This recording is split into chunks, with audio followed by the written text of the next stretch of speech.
I'm Krystal, and welcome back to my Texas garden. So let's do a little update on what's been going on around here after the freeze. Now, if you're new around here, welcome. And if you're all about gardening naturally, well, go ahead and hit that subscribe button. And don't forget to smash the bell icon so you're notified every time I post a new video. Okay, so when I left you guys last, there was snow on the ground and ice all over everything, including the plastic that was covering my kaffir lime trees. And Mama Lai was stuck without power and water. So here's the update. So Tuesday afternoon, we were above freezing. We were at 34 degrees for a couple of hours. And my mom decided that it was probably in her best interest to at least try to make it over here. Now, for those of you that don't know my mom, she is 71 years old and fiercely independent. She ultimately made the decision that it was in her best interest to come over here when an icicle actually formed on her kitchen faucet. So about 1 o'clock Tuesday afternoon, she packed up her car and headed this way. And right before she left her house, I said, Mom, make sure you avoid all bridges. And I told her what main road to take because I had actually talked to some people that had traveled that road earlier that day. And they said because there was a lot of cars, it was pretty much clear. Well, my mom, being who she is, decided to take her normal path. And everything was going good until she came to an overpass. There was 18-wheelers just kind of parked in the middle of the road. They couldn't go anywhere. They kept slipping and sliding. She decided she was going to go ahead and try to make this bridge. So very slowly, she went up the overpass and back down the overpass. And everything was fine after that. And when I asked her later that day, how come you didn't take the route I told you? She told me there was too many red lights. Gotta love her. Anyway, she made it here without incident, and she actually stayed with us the entire week, going home on Saturday. And I'm actually not too sure who misses her more. Me, because I actually have to cook for everybody now, or my husband, because my mom made sure there was plenty of desserts around, or my son, because, well, nobody spoils the boy like Grandma, or this fella right here, who equally got spoiled by Amma. You did, didn't you? You see Amma? Is Amma coming? Where is she? So on Thursday afternoon, it was actually warm enough, and I would say about 90% of the ice was thawed out. So we actually ventured over to my mom's house to check it out and to see if there was any damage. And on first inspection in the house, it was, number one, the first thing I noticed, it was cold. Cold in her house. If you've ever walked into a walk-in cooler, that's what it felt like. It was really, really cold. Actually warmer outside than it was in her house. The icicle on her kitchen faucet had already defrosted, and of course, at that time, we didn't turn any water back on. We walked outside and saw that the filtration system that she had just installed, maybe about 2 months prior, it looked like it exploded. I mean, that's the only way to describe it. It was, a plastic system with PVC pipes. It looked like it did that with the filters laying all over the ground, and it was really quite a sight. We chose not to turn her water back on just yet because she was still planning on coming back over to our house because, like I said, her house was cold. Now, Saturday when my mom went home, she assessed the damage. The filter system was kaput. It was gone. All the pipes and everything in that area, they were gone. She actually went to Home Depot and actually bought all of the pipes and fixed it right then and there. Didn't need anybody else's help, and I couldn't be more proud of her. Once she had that fixed, she was able to turn on her water. And the only other damage was her kitchen faucet. Her kitchen faucet was broke because of the freeze. And so she went back to Home Depot and bought a new faucet. And Sunday afternoon, before we could check in with her, check to see if she needed any help, she actually had it installed herself. And no leaks, no water on the ground.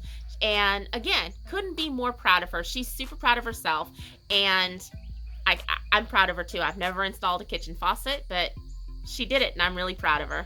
And y'all, I would like to thank each and every single one of you who sent messages and made such a sweet comment praying for my mom.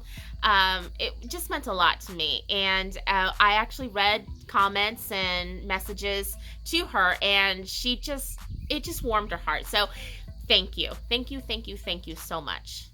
As far as any damage here, we actually suffered no losses here. We didn't have any damage, thank God. And if you guys would like to talk more about some of the things that we have done to prepare for storms, you guys leave a comment below. And even though it's not my normal content, we can definitely talk about that. Absolutely. So y'all are probably wondering how all of the plants outside are doing now. Let's go check it out. You want to go show them the plants? You want to go show them the plants in the garden? We can go to the garden?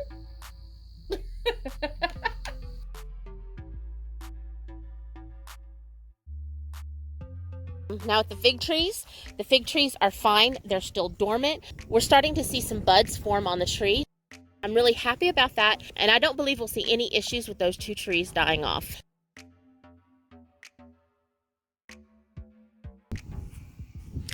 All right, so we're taking a look at the loquat trees right now, and as you can see, all of my fruit is toast.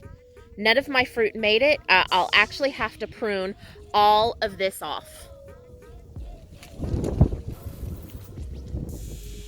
Also, we're seeing damage from the new growth. You see, the new growth, it should not be brown like this. You can see this is all wilted right here, and look down here. And you can see it's just dead. So all of our new growth is gone. All of our mature leaves are doing fine. I'll need to put some mulch down at the bottom, give them a good feeding, and I will prune these trees. I'll prune all of the fruit off and all of the dead new growth. So this tree over here, you can see, this is actually a mature leaf that was damaged. Looks kind of like really pretty leather. So anyway, yeah, you can see all of the new growth, all my new little tips and everything are gone. So I will be pruning these trees back, but I am going to wait a couple of weeks. I want the temperatures to kind of even out. I don't want to put the trees in any more stress than they're already under. Let's say I prune these back and we get another hard freeze or a frost. Because the trees are under stress, and me putting them under more stress because I've pruned them, it could damage them even further. We don't want to do that, so we're going to wait for the temperatures to kind of even it out. Now, my pear trees that I did not show you guys in the last video, because to me, all I saw was just branches. But you can see we have some leaves right here and some blooms, and I've got bees. You can see all of that. Those are all dead. But let me show you what's happening now that the weather is starting to warm back up and things are starting to normalize out. We've got buds, lots and lots of them all over this tree. And thank goodness, because as the buds open, the bees are just going after them. You can just see, hopefully you can see. This tree right here is an Asian pear, and as you can see, we still have some leaves. This tree is still alive, it's just still dormant. I imagine, because look, we're gonna start seeing this bud out really, really soon. This tree is normally a lot later than that tree over there. Just walking up to my pomegranate tree here, it looks like, oh, there's still some life left in that.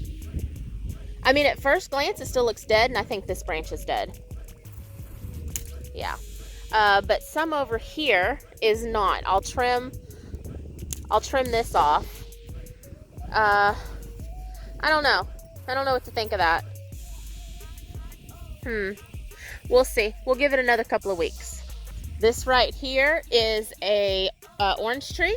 And you can see we have a lot of damage. A lot of damage to the leaves that were already here. But I'm still seeing green green branches. And I don't want to touch it too much because look at that. Look at that. Major thorns. Yeah, I'm still seeing really green branches, so I'm still confident that the majority of this tree is alive. Okay, this is a lemon tree, and again, I am seeing lots of damage. Leaves, lots of leaves damaged, dead leaves. But again, we're still seeing, ouch. We're still seeing very green branches. So I'm still hopeful that nothing is wrong with this one and that it will come back. I will have to prune it. We've got some suckers down there that need to be pruned off. And a dead branch right here, whoopsie, that needs to be pruned off. So we'll do that again when that weather sort of normalizes out, when I am sure we won't get any more freezes or frost. This one right here, this is a key lime tree, and again, no leaves, but we've got lots of really green branches. So to me, this tree is still alive, except for maybe that one right there, but we'll prune it up. Keep checking for blood. That got me. Okay, so this tree right here, now I'm seeing something a little different.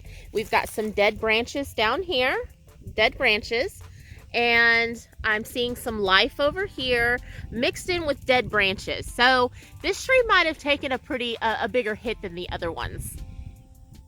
It's supposed to be a Meyer lemon, but the last time I got lemons off of it, they did not taste like a Meyer lemon.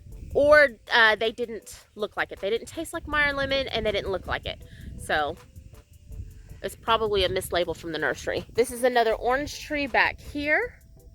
And again, we're just seeing a ton of dead leaves. And we've got a mixture of dead branches along with green branches. This is supposed to be a blood orange, okay? I have yet to get a single blood orange out of this tree. And it looks like it took a pretty hard hit. The moment y'all have been waiting for, kaffir limes. Okay, so unfortunately, I probably lost my kaffir limes. They don't handle the cold as well as other citruses. And yeah, this one might be a total loss. Oh. And this one over here as well. Yeah, this one's a total loss.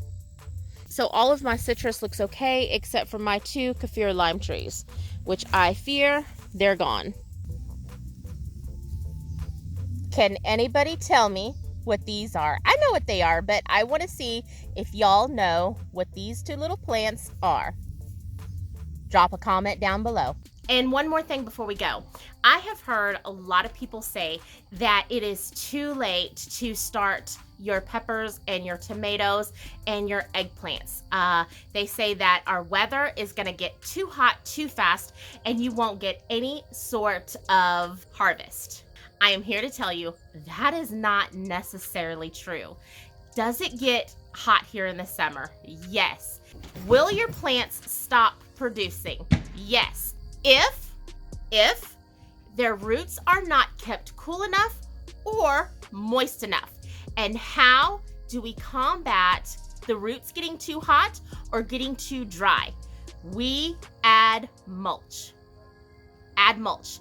So if you lost all of your seedlings, do not be upset about that. I mean, yeah, of course, everybody's upset about that. But don't think that your season is done, because it is not. It's not done, y'all. Not done, not at all. Start those seeds this week. And on Friday, I will show you guys how I am starting my seeds and how I will use a greenhouse type system to get them started outside. And on my very next video, I'll identify those 2 little seedlings for you.